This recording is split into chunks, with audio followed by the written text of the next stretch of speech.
मधुबन नाम का एक गांव था जिसमें बंसी अपने परिवार के साथ एक छोटे से कमरे में किराए पर रहता था।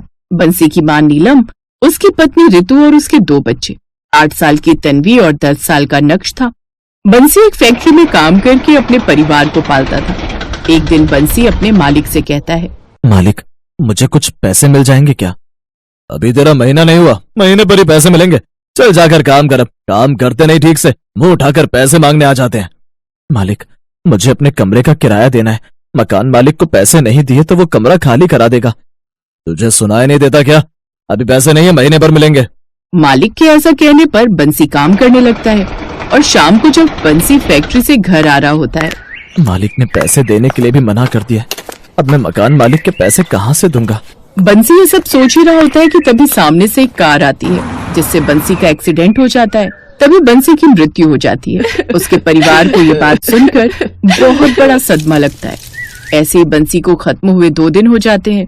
रितु अपनी सास से कहती है, माँ जी, उनको आज गुजरे 2 दिन हो गए। हमारा कोई अब सहारा नहीं है। एक वही तो थे जो पूरे घर को चलाते थे। बहू, तू चिंता मत कर, मैं तेरे साथ हूँ और तू मेरा बेटा है आज से, और तू ही मेरी बहू। हमको हिम्मत बांधनी होगी। कहाँ है बंसी की माँ? ला चल, मेरा किराया निकाल।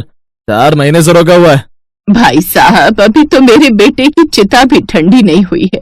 हम तुम्हें किराया कहाँ से देंगे? तुझे कुछ नहीं पता, मुझे मेरा किराया दे निकाल कर, वरना कमरा खाली कर मेरा। हम पर दया कीजिए आप। हमारे सर से आदमी का साया तो चला ही गया है। कम से कम हमारे सर से छत मत छीनो। रामू को किराया न मिलने पर वो सबको धक्के मार कर घर से निकाल देता है और बंसी का परिवार सड़क पर आ जाता है। माँ जी, अब हम कहाँ जाएंगे? हमारे पास तो पैसे भी नहीं है और कोई जगह भी नहीं है जहाँ हम लोग रह सके। बहू, हम अपने वीरपुर गांव चलेंगे। वहाँ हमारी एक छोटी सी झोपड़ी है, हम उसी में रह लेंगे। सास के कहने पर रितु अपने बच्चों को लेकर और अपना जरूरी सामान लेकर वीरपुर गांव आ जाती है और अपने परिवार को लेकर उसमें रहने लगती है। माँ, मुझे बहुत तेज भूख लग रही है, मुझे कुछ खाने के लिए दो ना माँ। तन्वी को भूख से तड़पता देख रितु की आंखें नम हो जाती हैं। हे भगवान, घर में खाने को दाना नहीं है और बच्चे भूख से परेशान हैं। तभी रितु खाने की तलाश में बाहर जाती है तो उसको चलते चलते एक खेत दिखाई देता है जिसमें हरा हरा पालक बोआ होता है। रितु उसको देखकर सोच ही रही होती है, तभी मोहन नाम का एक आदमी वहाँ से गुजर रहा था। अरे बेटी, तुम इतनी गौर से क्या देख रही हो इस पालक को? कुछ नहीं अंकल जी। सुनो तो बेटी, तुम मुझको अपनी दिक्कत बता सकती हो सकता है मैं तुम्हारी मदद कर दूं। रितु मोहन को अपनी सारी बात बताती है और मोहन उसे कुछ पैसे देता है। वो पालक का खेत भी मोहन का ही था। बेटी, तुम ये कुछ पैसे रख लो और जितना मन करे जब भी जरूरत पड़े तुम मेरे खेत से पालक तोड़ कर ले जाना। आपका बहुत बहुत शुक्रिया अंकल, जो आपने हमारी बुरे वक्त में मदद की। रितु खेत से पालक तोड़ कर ले आई और पैसे से घर का सामान लेकर अपनी झोपड़ी में आ जाती है। माँ, आप अभी भी हमारे लिए कुछ खाने के लिए नहीं लेकर आई हो? बेटा, तुम चिंता मत करो, मैं अभी बस 10 मिनट में खाना बना कर लाती हूँ। रितु रसोई में जाती है और आलू पालक और रोटी बनाती है और सबके लिए खाना परोसती है। माँ, आपने तो बहुत अच्छी सब्जी बनाई है। सब लोग खाना खा लेते हैं और रात को सो जाते हैं। और अगली सुबह रितु काम की तलाश में निकल जाती है और उसे एक रेस्टोरेंट में काम मिल जाता है। फिर वो रेस्टोरेंट में काम करने लगती है। ऐसे ही धीरे धीरे समय बीत जाता है और एक दिन रितु काम से घर आ रही थी तो उसकी टक्कर बाइक से हो जाती है, जिसकी वजह से रितु काम पर नहीं जा पाती थी। फिर 2 दिन बाद, माँ जी, अब मेरा पैर ठीक लग रहा है, थोड़ा थोड़ा चल भी पा रही हूँ, मुझे अब काम पर जाना होगा। रितु पैर से धीरे धीरे चलती हुई अपने काम पर आती है। सुनो रितु, अब तुम यहाँ काम नहीं कर सकती। मैंने तुम्हारी जगह कोई नया लड़का रख लिया है और ये लो तुम्हारे पैसे, जितने दिन तुमने काम किया था। रितु मुंह लटकाकर अपने घर वापस आ जाती है और सारी बातें अपनी सास को बताती है। फिर रितु को जो मालिक ने पैसे दिए थे उसको अपनी सास को देते हुए बोली, माँ, इन पैसों से घर का सामान ले आना, फिर मैं खाना बना लूंगी। ठीक है बहू। सास दुकान पर जाती है और घर का सामान ले आती है। फिर रितु सबके लिए दाल चावल बनाती है। थोड़ी देर बाद सबको खाने के लिए परोसती है। तभी तन्वी कहती है, माँ, आपने सिर्फ दाल चावल बनाए हैं, मुझे तो दाल चावल खाने का बिल्कुल मन नहीं है, मुझे कुछ तो अच्छा बनाकर खिला दिया करो। बेटा, तुम अभी यही खा लो, मैं शाम को तुम्हारे लिए कुछ अच्छा सा बना दूंगी। तन्वी दाल चावल खा लेती है। फिर रितु शाम को खाना बनाने के लिए सोचने लगती है कि आखिर वो तन्वी के लिए कुछ अच्छा क्या बनाए। तभी रितु को याद आती है, अरे क्यों ना आज मैं पालक पत्ते के चाट बना दूं जो मैंने रेस्टोरेंट में सीखी थी। जल्दी से बना देती हूँ, मेरे बच्चे भी आज खुश हो जाएंगे। रितु जल्दी से पास के खेत में से पालक तोड़ कर लाती है और आकर पालक के पकौड़े बनाकर उनके ऊपर थोड़ी सी दही डाली और हरी चटनी बनाकर डाल दी। कुछ मसाले डालकर पालक पत्ता चाट तैयार कर दी। माँ जल्दी से दो ना टेस्टी टेस्टी जो आप बना रहे हो। हाँ बाबा लाई अभी। तभी अंदर से रितु पालक पत्ता चाट बनाकर लाती है।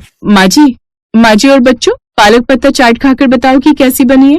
सब लोग पालक पत्ता चाट बहुत शौक से खाते हैं। सच में बहू, पालक पत्ता चाट बहुत लाजवाब बन रही है, पर ये तो बताओ तुमने ये सीखी कहाँ? माँ जी, जब मैं रेस्टोरेंट में काम करती थी ना, बस वहीं पर सीखी थी। माँ, अब तो हमें आप रोज पालक पत्ता चाट ही बनाकर खिलाना। ये बात सुनकर तभी सास सोचकर बोली, बहू तुम्हारी अभी पैर में भी दिक्कत है, जिससे तुम बाहर अंदर जाने में भी दिक्कत होगी। क्यों ना तुम तब तक अपना एक पालक पत्ता चाट का ठेला लगा लो। माँ जी, वैसे आप ठीक कह रही हो, जब तक कोई काम नहीं मिल रहा है मैं तब तक ठेला ही लगा लेती हूँ। सास के कहने पर रितु एक किराए पर ठेला लेती है। पास में ही ठेला लगाकर उस पर पालक पत्ता चाट बेचने लगती है और ग्राहकों को बुलाने के लिए आवाज लगाती है, पालक पत्ता चाट ले लो, पालक पत्ता चाट एक बार खाओगे तो बार बार खाओगे। काफी देर हो गई थी और अभी तक रितु के पास कोई ग्राहक नहीं आया था। ये सब कुछ देखकर रितु निराश होने लगती है। काफी इंतजार करने के बाद एक ग्राहक रितु के ठेले पर आता है और बोलता है, अरे बहन, ये पालक पत्ता चाट कैसी होती है? लो मुझे भी जरा पालक पत्ता चाट खिलाओ। रितु ग्राहक को पालक पत्ता चाट बनाकर देती है और जैसे ही ग्राहक पालक पत्ता चाट खाता है तो कहने लगा, अरे वाह, तुम्हारी पालक पत्ता चाट का स्वाद तो बड़ा ही अच्छा है, लेकिन तुम्हारी दुकान पर ग्राहक बहुत कम आते हैं। मेरी एक सलाह है, हमारे गांव की एक फैक्ट्री है और मैं वहीं पर काम करता हूँ और दोपहर के समय काफी लोग वहाँ बाहर खाने आते हैं। अगर तुम ये पालक पत्ता चाट का ठेला वहाँ पर लगाओगी तो तुम्हें वहाँ बहुत सारे ग्राहक मिल जाएंगे। रितु ग्राहक के कहने पर अपना ठेला फैक्ट्री के आगे लगा लेती है और दोपहर के समय जब फैक्ट्री का लंच होता है तो रितु के ठेले पर भीड़ लगनी शुरू हो जाती है और अब खूब कमाई करने लगती है। अब वो सब लोग खुशी खुशी रहने लगते हैं।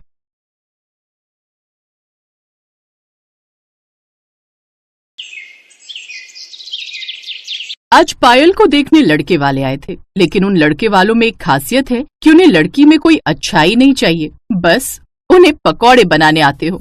अरे पायल की माँ, जाओ पायल को बोलो कि लड़के वाले आ गए, कुछ चाय नाश्ते का इंतजाम करे। पायल की माँ अंदर गई तो देखा कि पायल पहले से ही चाय नाश्ता बना रही थी। थोड़ी देर बाद पायल चाय नाश्ता लेकर आई। अरे राहुल बेटा, तुम्हें कुछ पायल से बात करनी हो या कुछ पूछना हो तो पूछ सकते हो, बाकी हमें तो बिटिया बहुत पसंद है। माँ आप ही पूछो ना, मैं क्या पूछूं? बेटा, तुम हमारे लिए चाय नाश्ता लेकर आई हो, लेकिन एक बात बताओ, क्या तुम्हें पकौड़े बनाने आते हैं? जी, पकौड़े बनाने में कौन सी बड़ी बात है, आपको पहले ही बताना चाहिए था। अरे तो अभी कौन सी देर हुई है, जाओ जल्दी जाकर हमारे लिए पकौड़े बनाकर ले आओ। ठीक है बेटा, जाओ पकौड़े बनाकर लाओ, तब तक आप लोग चाय पीजिए। अरे नहीं, चाय भी हम पकौड़ों के साथ ही पियेंगे। लेकिन तब तक तो चाय ठंडी हो जाएगी ना। हाँ तो चाय भी अपने साथ लेकर जाओ बेटा, चाय भी गरम करके ले आना पकौड़ों के साथ। लड़की वालों को ये सब थोड़ा अजीब तो लगा, लेकिन फिर भी पायल की माँ ने उससे कहा, जाओ बेटा चाय भी लेकर जाओ। ठीक है माँ। पायल वहाँ से चाय उठाकर ले गई और थोड़ी देर बाद आलू के मस्त पकौड़े बनाकर ले आई। सभी ने पकौड़े खाए, सभी को पकौड़े बहुत पसंद आए।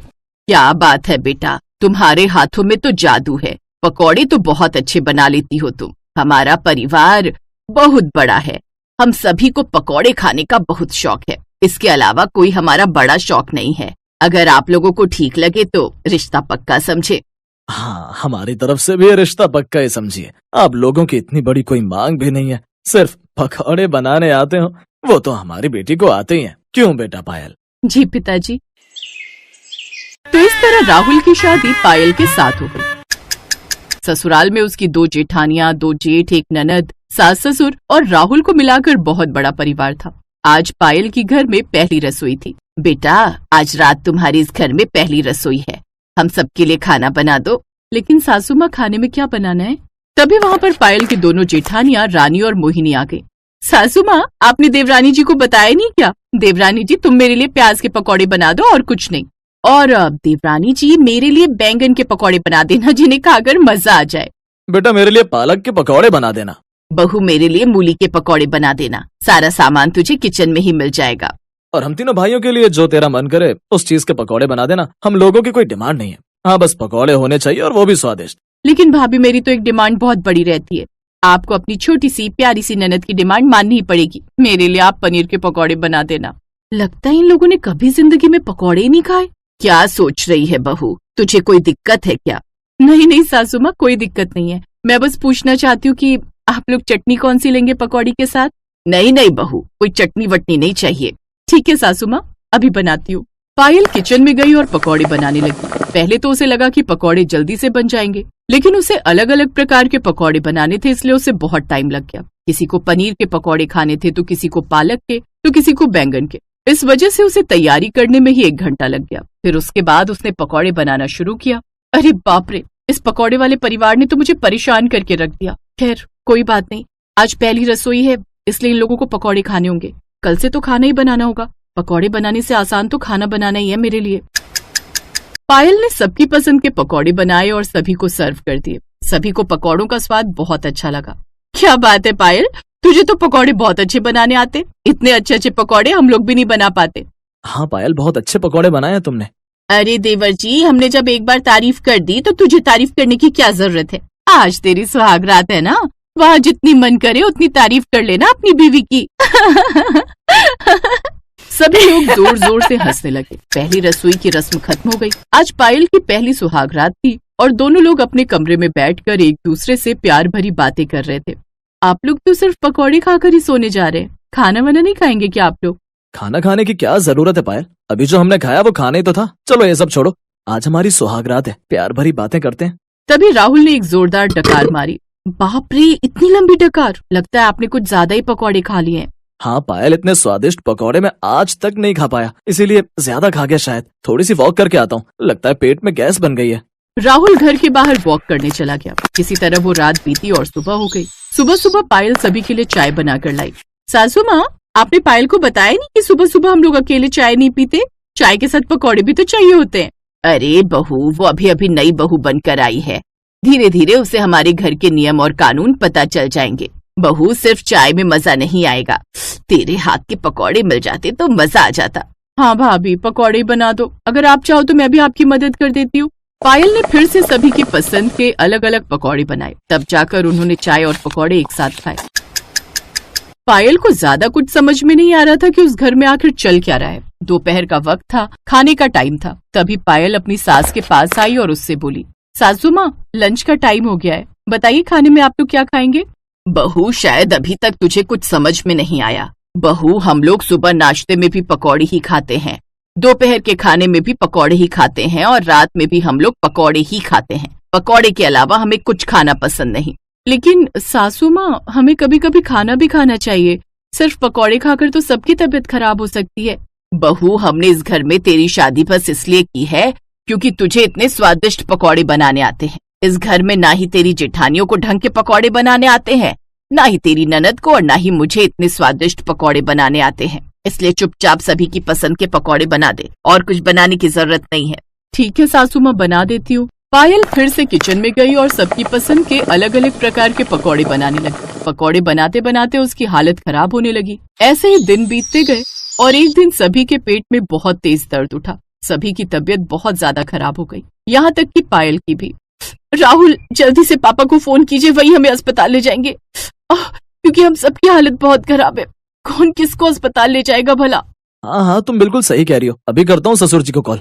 राहुल ने पायल के पिताजी को तुरंत कॉल किया। उसके पिताजी तुरंत आए और सभी को अस्पताल ले गए। डॉक्टर ने सभी का चेकअप किया और उनकी कुछ जांच भी की। रिपोर्ट देखने के बाद डॉक्टर हैरान हो गया।